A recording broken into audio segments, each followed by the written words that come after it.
Encore un matin où je me réveillais déjà fatigué, avant même que la journée commence, sans réel objectif. Je regardais ma chambre, mon bureau, mes vieilles baskets et cette feuille au mur. One day. Je me disais, un jour j'y arriverai. Un jour j'arriverai à devenir riche et à sortir ma mère de la pauvreté. Mais un jour, ça ne venait jamais. Je procrastinais.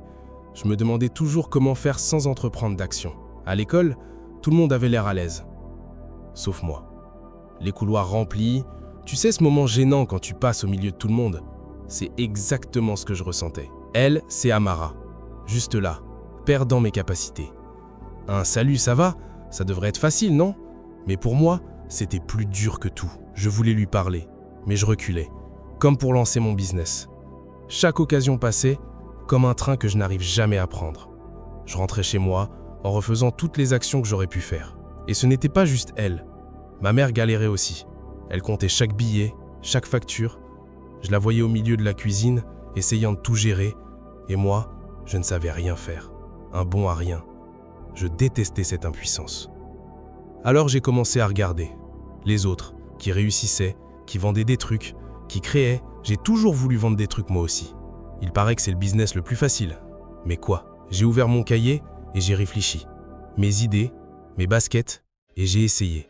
La première paire, horrible. Une paire d'Air Force One Low Custom, complètement ratée. J'ai failli tout laisser tomber en me disant que je perdais juste mon temps. Mais alors, j'ai regardé cette feuille au mur et j'ai écrit dessous « Aujourd'hui ».